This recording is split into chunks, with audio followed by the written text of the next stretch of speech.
Ekonomi Indonesia berat jika sampai akhir tahun 2021 ini COVID belum tuntas. Yang salah satu strateginya hanyalah menggunakan himbauan dilarang mudik versus pulang kampung versus boleh wisata. Kok ribet bener sih membuat aturan atau kebijakan itu? Ambigu jadi artinya. Jadi banyak arti. Jadi multi tafsir. Atau kalau dibaca nggak jelas. Sebelum kita memberikan solusi di mana old mind selalu melihat terobosan, kita lihat apa yang old mind para pejabat yang sedang berkuasa mutlak saat ini lakukan untuk bangsa dan negara dalam melawan COVID. Fakta saat ini, BP POM menyetop sementara penelitian tahap 2 vaksin Nusantara. India mengembargo vaksin sehingga Indonesia bisa kehilangan 10 juta vaksin gratis. Masa sulit program vaksinasi di depan mata di Indonesia saat ini. Kesimpulannya, vaksin Nusantara nggak ada karena dihambat, vaksin luar negeri belum jelas karena permainan broker. Bagaimana sih bernegaranya? Seperti pada informasi sebelum ini, pejabat teras BP POM tegas mengatakan vaksin Nusantara harus melalui penelitian yang akurat.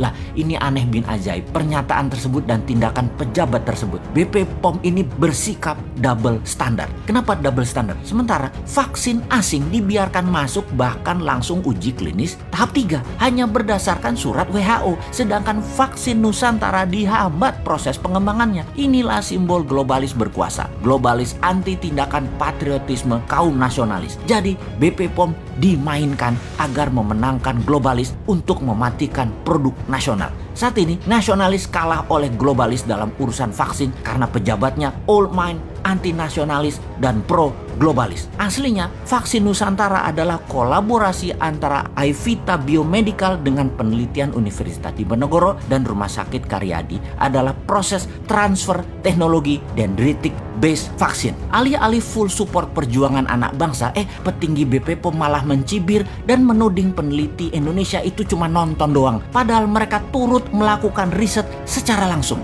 Vaksin Nusantara harus dihambat aja, itu otaknya BP POM. Juragan vaksin impor harus yang untung. Rakyat aslinya dirugikan kalau hal ini didiamkan. Jadi apa solusi new mind melihat ini semua yang old mind bermain dengan globalis dan ketidaktahuan pejabat teras pemerintahan? Sudah waktunya pejabat tinggi BP POM dipecat, diganti dengan figur yang mengutamakan keselamatan rakyat. Serta sesegera mungkin vaksin-vaksin lokal digandeng, dibimbing, dan dipercepat oleh BP POM. Selesai satu masalah. Lalu kita mendapatkan berita lain lagi bahwa tenaga kesehatan di Wisma Atlet dan banyak lagi tenaga medis di seluruh Indonesia belum mendapatkan tunjangan sejak Desember. Hal ini banyak membuat miris dan kita berpikir cara bernegara dalam perang melawan biological warfare kali ini memalukan. Atau mungkin bukan pemerintahnya, namun oknum di Departemen Kesehatan. Seorang wanita berinisial D bermain yang memaksa tenaga medis menekan surat bahwa mereka sudah menerima uang tunjangan padahal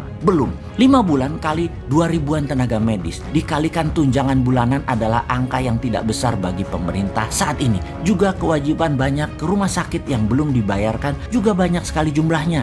Rumah sakit yang belum dapat bayaran tersebut. Namun bagi pemerintah yang selalu telat atau belum membayar, sekali lagi dibandingkan dengan uang pemerintah yang jumlahnya 1.000 triliun, alokasi jumlah untuk kesehatan itu kecil. Harusnya bisa. COVID adalah perang. Itu pola pikir kaum new mind. Namun penanganan oleh pejabat pemerintah yang old mind pada saat ini, COVID hanya pandemi, hanya masalah kesehatan. Dalam pelajaran di Akademi Militer Modern, perang itu harus cepat, harus murah, dan tepat sasaran. Perang melawan COVID pun harusnya demikian. Cepat, murah, dan tepat sasaran. Cepat dan tepat sasaran adalah tenaga medis, pejuang terdepan perang melawan COVID. Kesejahteraannya diutamakan. Juga rumah sakit rujukan yang belum dibayarkan BPJS segera dibayarkan. Kalau tidak, ujung tombak ini tumpul dan perang melawan COVID tidak bisa selesai cepat dan tuntas. Nggak punya rupiah buat bayar tenaga medis. Cetak rupiah, underlay-nya pandemi COVID, alat kesehatan, dan vaksin lokal. Selesai masalah kedua.